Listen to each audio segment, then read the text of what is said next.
अस्सलामुअलैकुम वरहमतुल्लाहि वबरकातुहु अखोई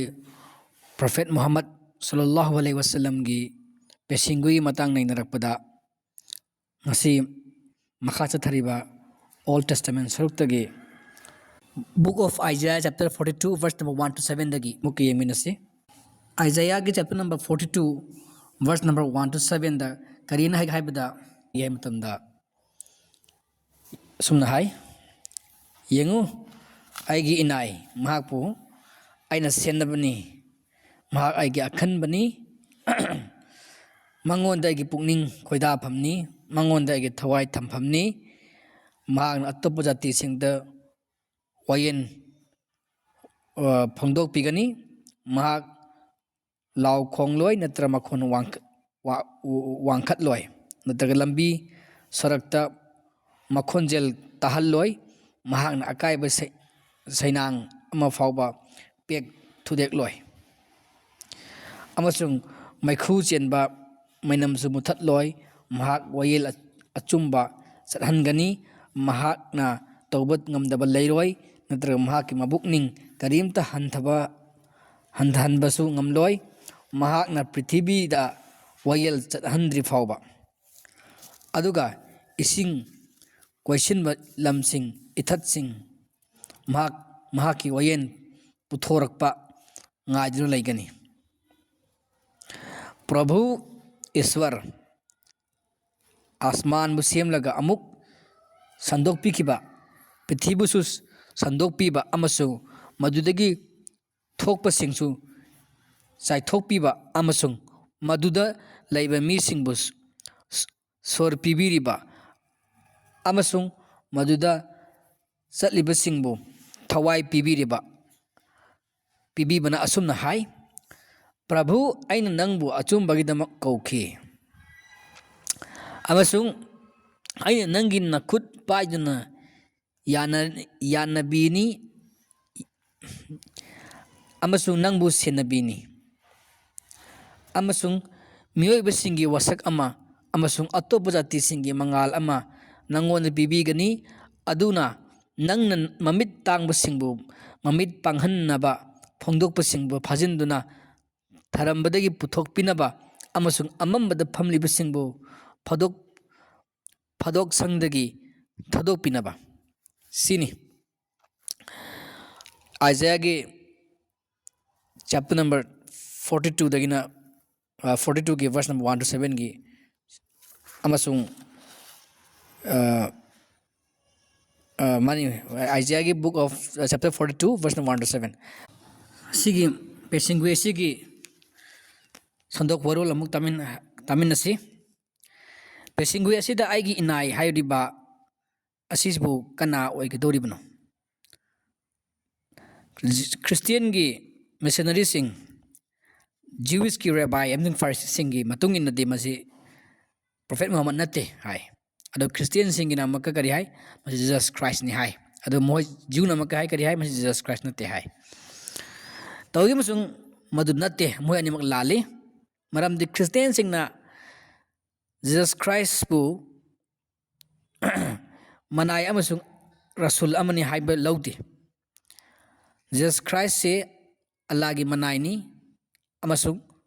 अल्लाह की रसूल नि हाइना मोय थाजदेबा मखोइन थाजबदे करी अल्लाह नि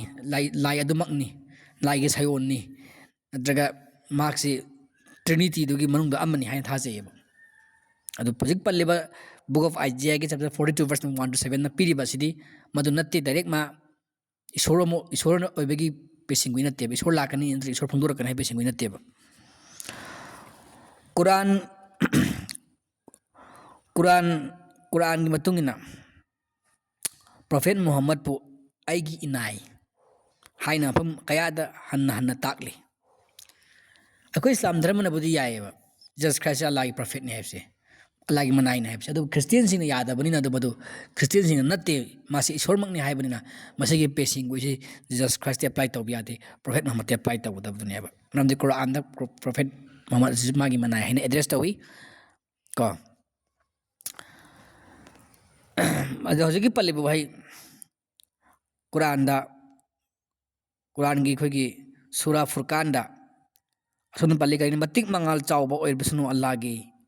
ꯃꯍꯥꯛꯅ ꯄꯣꯛꯈꯤ ꯃꯅꯥꯏꯕꯨ ꯑꯍꯤꯡꯗ ꯁꯨꯝꯅ ꯑꯜꯂꯥꯍꯅ ꯃꯍꯥꯛꯀꯤ ꯃꯅꯥꯏ ꯁꯤꯖꯤꯟꯅꯩꯌꯦꯕ ꯑꯗꯒꯤ ꯀꯨꯔꯥꯟꯒꯤ ꯁꯨꯔꯥ ꯕꯅꯤ ꯏꯁ꯭ꯔꯥꯏꯜꯗꯁꯨ ꯁꯤꯖꯤꯟꯅꯩ ꯑꯗꯒꯤ ꯑꯇꯣꯞꯄ ꯃꯐꯝ ꯀꯨꯔꯥꯟꯒꯤ ꯁꯨꯔꯥ ꯅꯖꯝ ꯑꯌꯥꯠ ꯅꯝꯕꯔ 10 ꯁꯨꯕꯗ ꯁꯨꯔꯥ ꯖꯤꯟꯒꯤ ꯑꯌꯥꯠ 11 ꯁꯨꯕꯗ ꯁꯨꯔꯥ ꯃꯔꯤꯌꯝꯒꯤ ꯑꯌꯥꯠ 30 ꯁꯨꯕꯗ ꯁꯨꯔꯥ ꯕꯅꯤ ꯏꯁ꯭ꯔꯥꯏꯜꯒꯤ ꯑꯌꯥꯠ ꯑꯃꯗ ꯁꯨꯃꯥꯏꯅ ꯃꯐꯝ ꯀꯌꯥꯗ ꯁꯤꯖꯤꯟꯅꯩ ꯑꯜꯂꯥꯍꯒꯤ ꯔꯁꯨꯜꯕꯨ ꯃꯥꯒꯤ ꯃꯅꯥꯏꯅꯤ ꯍꯥꯏꯅ ꯑꯗꯨꯅ ꯍꯧꯖꯤꯛ ꯍꯥꯏꯈ꯭ꯔꯤꯕ ꯑꯁꯤꯗꯒꯤ ꯇꯁꯦꯡꯅ ꯈꯪꯕ ꯉꯝꯂꯦ ꯃꯗꯨꯗꯤ ꯑꯜꯂꯥꯍ ꯄꯥꯛꯅ ꯄ꯭ꯔꯣꯐꯦꯠ ꯃꯨꯍꯝꯃꯗꯄꯨ ꯃꯅꯥꯏꯅꯤ ꯍꯥꯏꯕꯁꯤ ꯇꯥꯛꯂꯤ ꯃꯊꯪꯗ ꯃꯍꯥꯛ ꯑꯩꯒꯤ ꯑꯈꯟꯕꯅꯤ ꯍꯥꯏꯕ ꯋꯥꯍꯩ ꯑꯃ ꯁꯤꯖꯤꯟꯅꯔꯤ ꯍꯧꯖꯤꯛꯀꯤ ꯑꯥꯏꯖꯥꯌꯥꯒꯤ ꯕꯨꯛ ꯅꯝꯕꯔ ꯆꯦꯞꯇꯔ 42ꯒꯤ ꯚꯔꯁ ꯅꯝꯕꯔ 1 to 7 ꯑꯗꯨꯗ ꯃꯁꯤꯅ ꯏꯪꯂꯤꯁꯤꯒꯤ ꯕꯥꯏꯕꯜꯗ ꯃꯥꯏꯟ ꯑꯦꯂꯦꯛ ꯑꯅ ꯍꯥꯏ ꯏꯪꯂꯤꯁꯀꯤ ꯕꯥꯏꯕꯜꯗ ꯃꯥꯏꯟ ꯑꯦꯂꯦꯛ ꯑꯅ ꯄꯜꯂꯦꯕ ꯑꯗꯨꯒ ꯑꯔꯕꯤꯛꯇꯅ ꯃꯨꯁꯇꯐꯥ ꯍꯥꯏꯕꯅꯦꯕ mine elect mine MINE mine elect ELECT elect ꯑꯩꯒꯤ ꯈꯟꯒꯠꯂꯕ ꯍꯥꯏꯕꯅꯦ ꯑꯗ ꯃꯁꯤ ꯑꯩꯈꯣꯏꯒꯤ ꯑꯔꯕꯤꯛꯇ ꯍꯥꯏꯔꯒꯅ ꯃꯨꯁꯇꯐꯥ ꯍꯥꯏꯕꯅꯦꯕ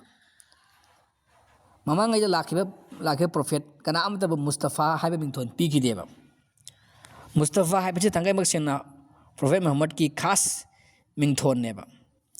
ꯃꯍꯥꯛꯀꯤ ꯃꯤꯡꯊꯣꯟꯗ ꯃꯨꯍꯝꯃꯗ ꯃꯨꯁꯇꯐꯥ ꯑꯅ ꯇꯞꯄꯦꯕ ꯑꯜꯂꯥꯍꯅ ꯈꯟꯒꯠꯂꯕ ꯍꯥꯏꯅ ꯑꯗꯨꯅ ꯄꯤꯁꯤꯡꯒꯨ ꯑꯁꯤꯗ ꯑꯩꯒꯤ ꯏꯅꯥꯏ ꯍꯥꯏꯔꯤꯕ ꯑꯁꯤꯒꯤ ꯄꯣꯛꯐꯝ ꯑꯃꯁꯨꯡ ꯍꯧꯔꯛꯐꯝ ꯁꯂꯥꯏ ꯇꯔꯪꯅ ꯇꯥꯛꯂꯤ ꯃꯗꯨꯗꯤ ꯄ꯭ꯔꯚꯨꯕꯨ ꯊꯥꯒꯠꯂꯤꯕ ꯏꯁꯩ ꯑꯅꯧꯕ ꯑꯃ ꯁꯛꯂꯣ ꯄ꯭ꯔꯤꯊꯤꯕꯤꯒꯤ ꯑꯔꯣꯟꯕ ꯃꯆꯤ ꯑꯃꯗꯒꯤ ꯅꯈꯣꯏ ꯄꯨꯝꯅꯃꯛ ꯁꯃꯨꯗ꯭ꯔꯗ ꯆꯠꯄꯁꯨ ꯃꯗꯨꯗ ꯂꯩꯕꯁꯤꯡꯁꯨ ꯑꯗꯨꯒ ꯏꯊꯛꯇ ꯂꯩꯕꯁꯤꯡꯁꯨ ꯂꯝꯍꯥꯡ ꯂꯝꯖꯥꯎ ꯑꯃꯁꯨꯡ ꯃꯗꯨꯗ ꯂꯩꯕ ꯁꯍꯔꯁꯤꯡꯁꯨ ꯃꯈꯣꯟꯖꯦꯜ ꯋꯥꯡꯈꯠꯆꯔꯁꯅꯨ ꯀꯦꯗꯥꯔꯅ ꯂꯩꯔꯤꯕ ꯈꯨꯟꯁꯨ ꯆꯤꯡꯗꯨꯝꯗ ꯈꯨꯟꯗꯥꯗ ꯂꯩꯇꯥꯔꯤꯕꯁꯤꯡꯁꯨ ꯍꯔꯥꯎꯖꯔꯁꯅꯨ ꯃꯈꯣꯏ ꯆꯤꯡꯖꯥꯎ ꯃꯊꯛꯇ ꯂꯥꯎꯊꯖꯔꯛꯁꯅꯨ ꯃꯁꯤ ꯀꯥꯏꯗ ꯌꯥꯎꯏ ꯕꯨꯛ ꯑꯣꯐ ꯑꯥꯏꯖꯥꯌꯥꯒꯤ ꯆꯦꯞꯇꯔ 42 ꯚꯔꯁ ꯅꯝꯕꯔ 10 ꯑꯃꯁꯨꯡ 11ꯗꯒꯤꯅꯤ ꯂꯝꯍꯥꯡ ꯂꯝꯖꯥꯎ ꯍꯥꯏꯕꯗꯤ ꯑꯔꯕ ꯂꯩꯕꯥꯛ ꯁꯍꯔ ꯍꯥꯏꯔꯤꯕꯁꯤ ꯎꯔꯗꯨ ꯕꯥꯏꯕꯜꯗ ꯑꯩꯈꯣꯏꯒꯤ ꯁꯤꯂꯥ ꯍꯥꯏꯅ ꯑꯥꯔꯊꯍꯜꯂꯤ ꯑꯗꯨꯒ ꯑꯩꯈꯣꯏꯒꯤ ꯁꯤꯂꯥ ꯍꯥꯏꯕꯗꯤ ꯃꯗꯤꯅꯥ ꯁꯍꯔꯕꯨꯅꯤ ꯑꯗꯨꯒ ꯀꯦꯗꯔ ꯍꯥꯏꯔꯤꯕꯁꯤꯅ ꯍꯖꯔꯠ ꯏꯁꯃꯥꯏꯜꯒꯤ ꯑꯅꯤꯁꯨꯕ ꯃꯆꯥꯅꯤꯄꯥꯅꯤ ꯑꯃꯁꯨꯡ ꯃꯨꯍꯝꯃꯗ ꯃꯨꯁꯇꯐꯥ ꯑꯂꯩꯍꯤꯁꯁꯂꯥꯝꯒꯤ ꯃꯕꯨꯙꯧ ꯄꯨꯔꯦꯟꯅꯤ ꯀꯦꯗꯥꯔꯒꯤ ꯂꯩꯐꯝꯗꯤ ꯃꯛꯀꯥꯅꯤ ꯂꯩꯐꯝ ꯃꯔꯤꯗ ꯄ꯭ꯔꯣꯐꯦꯠ ꯑꯥꯏꯖꯥꯌꯥꯒꯤ ꯇꯁꯦꯡꯕ ꯋꯥꯐꯝꯁꯤꯡ ꯑꯁꯨꯝꯅ ꯄꯜꯂꯤ ꯀꯅꯥꯗ ꯙꯔꯃ ꯆꯦꯟꯕ ꯃꯤ ꯑꯁꯤꯕꯨ ꯅꯣꯡꯄꯣꯛ ꯃꯥꯏꯀꯩꯗ ꯊꯣꯛꯍꯟꯈꯤꯕꯅꯣ ꯃꯍꯥꯛꯀꯤ ꯃꯈꯣꯡ ꯃꯅꯥꯛꯇ ꯀꯧꯁꯤꯟꯈꯤꯕꯅꯣ ꯃꯍꯥꯛꯀꯤ ꯃꯃꯥꯡꯗ ꯖꯥꯇꯤꯁꯤꯡꯕꯨ ꯁꯦꯝꯕꯤꯈꯤꯕꯅꯣ ꯑꯃꯁꯨꯡ ꯃꯍꯥꯛꯄꯨ ꯅꯤꯡꯊꯧꯁꯤꯡꯒꯤ ꯃꯊꯛꯇ ꯁꯥꯁꯟ ꯇꯧꯍꯟꯈꯤꯕꯅꯣ ꯃꯍꯥꯛꯅ ꯃꯈꯣꯏꯕꯨ ꯃꯍꯥꯛꯀꯤ ꯊꯥꯡꯁꯥꯡꯅ ꯎꯐꯨꯟꯒꯨꯝ ꯑꯣꯏꯍꯟꯈꯤ ꯑꯃꯁꯨꯡ ꯃꯍꯥꯛꯀꯤ ꯂꯤꯔꯨꯡꯅ ꯃꯍꯩ ꯃꯔꯣꯡ ꯈꯥꯎꯈ꯭ꯔꯒ ꯂꯩꯍꯧꯕ ꯄꯥꯝꯕꯤ ꯃꯈꯣꯛꯒꯨꯝ ꯑꯣꯏꯍꯟꯈꯤ ꯃꯍꯥꯛꯅ ꯃꯈꯣꯏꯕꯨ ꯇꯨꯡꯏꯟꯅꯅ ꯇꯥꯟꯅꯈꯤ ꯑꯃꯁꯨꯡ ꯈꯨꯗꯣꯡꯊꯤꯕ ꯂꯩꯇꯅ ꯆꯠꯈꯤ ꯃꯈꯣꯡꯅ ꯊꯣꯡꯅ ꯆꯠꯈꯤꯗ꯭ꯔꯤꯕ ꯂꯝꯕꯤ ꯐꯥꯎꯕꯗ ꯃꯁꯤ ꯕꯨꯛ ꯑꯣꯐ ꯑꯥꯏꯖꯥꯌꯥꯒꯤ ꯆꯦꯞꯇꯔ 41 ꯚꯔꯁ ꯅꯝꯕꯔ 2 ꯑꯃꯁꯨꯡ 3ꯗꯒꯤꯅꯤ ꯅꯣꯡꯄꯣꯛ ꯃꯥꯏꯀꯩ ꯍꯥꯏꯕꯗꯤ ꯑꯔꯕ ꯂꯩꯕꯥꯛ ꯑꯁꯤꯗ ꯄꯜꯂꯤꯕꯁꯦ ꯑꯁꯤꯗꯒꯤ ꯇꯁꯦꯡꯕꯃꯛ ꯈꯪꯂꯦ ꯃꯗꯨꯗꯤ ꯙꯔꯃ ꯆꯦꯟꯕ ꯃꯤ ꯑꯗꯨ ꯖꯥꯇꯤꯁꯤꯡꯕꯨ ꯂꯥꯛꯍꯠꯈꯤꯕ ꯑꯀꯟꯕꯗꯨ ꯑꯃꯁꯨꯡ ꯅꯤꯡꯊꯧꯁꯤꯡꯕꯨ ꯅꯝꯊꯗꯨꯅ ꯖꯣꯏ ꯇꯧꯈꯤꯕꯗꯣ ꯑꯔꯕ ꯂꯩꯕꯥꯛꯇ ꯄꯣꯛꯀꯅꯤ ꯄ꯭ꯔꯚꯨꯒꯤ ꯃꯔꯝꯗ ꯋꯥ ꯑꯁꯤ ꯐꯥꯎꯕ ꯇꯥꯛꯊꯣꯛꯂꯕ ꯃꯇꯨꯡꯗ ꯑꯃꯨꯛꯁꯨ ꯏꯕꯨꯡꯉꯣꯅ ꯊꯧꯅꯥ ꯏꯆꯪ ꯑꯃꯁꯨꯡ ꯃꯥꯏ ꯄꯥꯛꯄꯒꯤ ꯃꯔꯝꯗ ꯄ꯭ꯔꯣꯐꯦꯠ ꯑꯥꯏꯖꯥꯌꯥꯅ ꯑꯃꯨꯛꯀꯁꯨ ꯃꯈꯥ ꯇꯥꯅ ꯄꯟꯕꯤꯔꯤ ꯆꯦꯞꯇꯔ 42ꯒꯤ ꯚꯔꯁ ꯅꯝꯕꯔ 13 ꯕꯨꯛ ꯑꯣꯐ ꯑꯥꯏꯖꯥꯌꯥꯒꯤ ꯀꯔꯤꯅ ꯄ꯭ꯔꯚꯨꯅ ꯑꯀꯟ ꯑꯊꯧ ꯑꯃꯗꯧꯅ ꯆꯣꯡꯊꯣꯔꯛꯀꯅꯤ ꯏꯕꯨꯡꯉꯣꯅ ꯂꯥꯟꯃꯤꯗꯧꯅ ꯀꯂꯛ ꯌꯦꯡꯊꯤꯕ ꯃꯤꯠ ꯃꯔꯥꯡ ꯍꯧꯒꯅꯤ ꯏꯕꯨꯡꯉꯣꯅ ꯂꯥꯎꯒꯅꯤ ꯑꯋꯣꯏꯕꯃꯛ ꯉꯪꯒꯅꯤ ꯏꯕꯨꯡꯉꯣꯅ ꯌꯦꯛꯅꯕꯁꯤꯡꯕꯨ ꯖꯣꯏ ꯇꯧꯒꯅꯤ ꯍꯥꯏꯔꯤꯕ ꯄꯦꯁꯦꯖ ꯑꯁꯤꯗꯒꯤ ꯁꯟꯗꯣꯛꯅ ꯑꯃꯨꯛꯀ ꯑꯔꯊ ꯌꯦꯡꯁꯤ ꯂꯦꯡꯂꯛꯀꯗꯧꯔꯤꯕ ꯄ꯭ꯔꯣꯐꯦꯠ ꯑꯁꯤ ꯌꯥꯝꯅ ꯃꯊꯧꯅꯥ ꯐꯕ ꯑꯃꯁꯨꯡ ꯑꯉꯛꯄ ꯄꯥꯡꯒꯜꯕ ꯃꯤꯅꯤ महाकी मिशन यादबसिंग यादबसिंग मथक्ता महाकना जिहाद तौगनी महाक थेंगनब लान खुदिंगमक्तदा महाकना येनबसिंगबु माइथीबा पीगनी अमसो महाकना महाकी येनबसिंग थेंगनबदा करिसु हंगोइबा लेरोय हाइरिबा प्रोफेट असिबु जीसस क्राइस्ट ओइगद्राने जीसस क्राइस्ट असिना प्रोफेट ने लाइक मनाइने मा हाइरकसु एप्लाई तौबा यारिब्राने जीसस क्राइस्ट ना पुंची चुपदा कनागी मफमदा कदाइदा लान थेंगनखिगने जीसस क्राइस्ट ना मागी mission संदोकनबु एकाई थिंगाई खरिबा Israel मचासिंगबु कौथिनखिबा ngamkhibra Jesus Christ bu phaduna posta yankidabra ne makoi Christian matungina mara asumna asing amtra pesingwe sida apply to yaroi maram masana pesingwe si prophet Muhammad ni Jesus Christ punatte pesingwe sida takliba khoi description asi punama asi pulap khoi pulap pibada khwaidagi hena matik chabadi kadar uhud badar ki lan uhud ki lan hunain ki lan amsu khandak ki lan jaw sing lanjing puren oikiba yeno kafir ki tengoi bu chenthom thungai duna sarabnas sahan kiba prophet Muhammad ki mustafa ni itihas na aseng sakini besingui asi khoi tasinamak prophet Muhammad ti apply tawbada matik chai aduga masi tasinamak Jesus Christ apply tawbada masi matik chade aduna Isaiah paliba warona se masi prophet Muhammad tani hai basi kai chu chin ngai lete adu matang asitang asigi swaide losen sare